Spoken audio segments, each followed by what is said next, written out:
Kütüphanemize giriş yapabilmeniz için öğrenci kartı veya personel kartına ihtiyacınız vardır. Aklınıza takılan sorulara cevap bulabilmek için danışma hizmetlerine müracaat edebilirsiniz.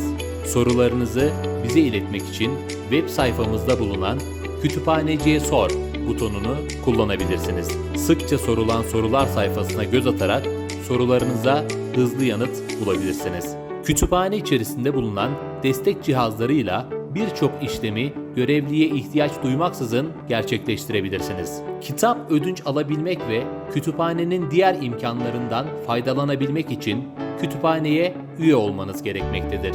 Üye kayıt işlemlerini kiosk cihazıyla gerçekleştirebilirsiniz. Ayrıca kiosk cihazıyla aradığınız kitabın kütüphanede olup olmadığını da öğrenebilirsiniz. Self-check cihazıyla kitap ödünç ve iade işlemlerini hızlıca gerçekleştirebilirsiniz. BookEye cihazıyla kitap, dergi ve benzeri materyallerin istenilen bölümleri kolayca taranabilir ve USB belleğe atılabilir. Taranan belgeler kişisel kullanımla sınırlıdır. Paylaşılması sonucunda oluşabilecek sorunlar kullanıcı sorumluluğundadır. Kütüphanemizin yerleşimi hakkında fikir sahibi olmak için kat planlarına göz atabilirsiniz. Kütüphane içerisinde çalışan arkadaşlarımızı rahatsız etmemek adına ses tonumuza dikkat etmemiz gerekmektedir. Buna ek olarak kütüphane içerisinde su haricinde yiyecek ve içecek tüketilmemelidir. Kişisel eşyalarınız konusunda sorumluluk sizlere aittir. Nadir de olsa kütüphanede kayıp vakaları yaşanabilmektedir. Bu sebeple kütüphane dışına çıktığınızda değerli eşyalarınızı yanınıza almanız veya emanet dolaplarına bırakmanız gerekmektedir. Kütüphanemiz açık raf düzeninde hizmet vermektedir. Sınıflama sistemi aynı konudaki kitapların bir arada olması için tasarlanmıştır. Bunun için her bir kitaba çeşitli harf ve sayılardan oluşan yer numarası verilmiştir. Bu sayede çevrimiçi katalogda bir kitap aratıp rafa gittiğinizde o kitabın hemen yanında benzer konulardaki kitaplar da bulunabilmektedir. Raflardan aldığınız kitapları tekrar rafa değil, masalara bırakmanız gerekmektedir.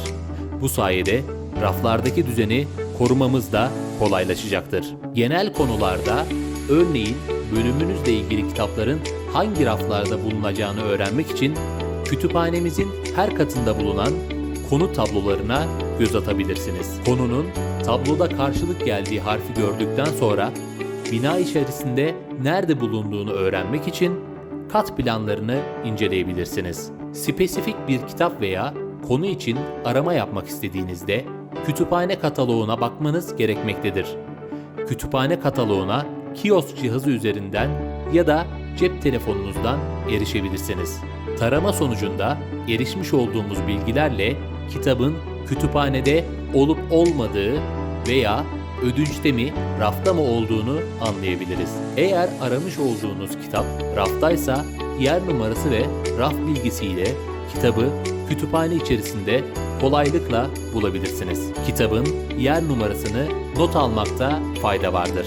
Kitapları gri alana yerleştirdikten sonra ödünç al butonuna tıklayıp kullanıcı adı ve şifre ile giriş yaparak Self-Check cihazı üzerinden ödünç alma işlemini gerçekleştirebilirsiniz. Lisans ve ön lisans öğrencileri için 15 gün süre ile 3 kitap alınabilmektedir. Kitabı iade etmek istediğiniz takdirde Self-Check cihazı üzerinden iade işlemini gerçekleştirebilirsiniz. İade için kitapları gri alana yerleştirip iade et butonuna tıklamanız yeterli. Referans kaynakları salonunda sözlükler, ansiklopediler ve yıllıklar, almanaklar gibi birçok danışma kaynağı yer almaktadır. Salonda bulunan referans kaynakları sadece bulunduğu salonda kullanılabilmekte olup ödünç hizmetiyle ödünç verilememektedir.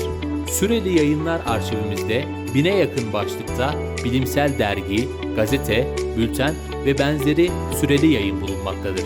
Kütüphanemiz, kullanıcıların ihtiyaçlarına cevap verebilmek ve güncel bilgi ihtiyacını karşılayabilmek adına zengin bir elektronik kaynak koleksiyonuna sahiptir. Elektronik kitaplara, dergilere ve diğer elektronik materyallere erişim için web sayfamızda bulunan veri tabanları sayfasını ziyaret edebilirsiniz. Veri tabanları ile ilgili görüş ve önerilerinizi veri tabanı değerlendirme formunu doldurarak bizlere iletebilirsiniz. Kütüphanemiz aracılığıyla erişimimiz bulunan veri tabanlarına Vetis aracını kullanarak kolayca evden, işten ve cep telefonundan erişim sağlayabilirsiniz. Kütüphanemiz aracılığıyla Turnitin, Authenticate ve intihal.net benzerlik tespit araçlarına erişim sağlayabilirsiniz. Akademik çalışmalarınızda, ödevlerinizde kaynakça oluştururken ve yazma sürecinde işlerinizi kolaylaştıracak referans yönetim araçları konusunda destek hizmetleri vermekteyiz. Ayrıca kurumsal üyeliklerde Mendeley programında ek bulut hesabı imkanı sağlanmaktadır. Açık erişim sistemiyle Çakı bünyesinde oluşturulan bilimsel makale, bildiri metinleri, kitap bölümleri, ders materyalleri, tezler, proje raporları, afiş ve video kayıtları, kütüphane koleksiyonunda bulunan nadir eser ve benzeri yayınlar arşivlenmektedir. Kütüphanemizin giriş katında sizleri ferah bir çalışma alanı karşılamaktadır. Doğal ışıkla aydınlanan bu alan 400 kişi kapasitelidir. Tüm masalarda prizler ve masa lambaları bulunmaktadır.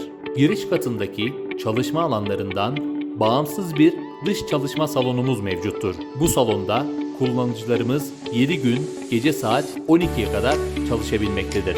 Kütüphanemizde 12 adet bireysel çalışma odası ve 3 adet grup çalışma odası bulunmaktadır. Bireysel çalışma odaları 1 saat süreyle bir kişi tarafından kullanılabilmektedir. Odaların her birinde priz, masa lambası ve bireysel yazı tahtası bulunmaktadır. Grup çalışma odaları ise 2 saat süreyle minimum 5 kişi olmak kaydıyla kullanılabilmektedir. 10 kişi kapasiteli odalarımızın her birinde prizler ve büyük yazı tahtası bulunmaktadır.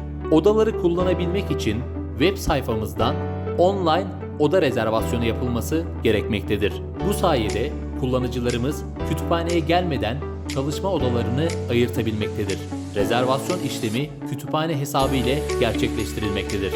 Kütüphanemizin giriş katında bilgisayar odası bulunmaktadır. Bilgisayarlarda elektronik kaynaklara erişim için gerekli olan yazılım ve donanımlar da hazır bulunmaktadır. İnternete erişim sağlayabilmek için kurumsal e-posta hesabınızı kullanmanız gerekmektedir.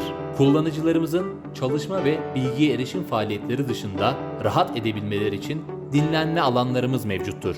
Kütüphanemizin birinci katında satranç masaları yer almaktadır. Satranç taşlarını giriş katta yer alan danışma bankosundan kimlik karşılığında alabilirsiniz.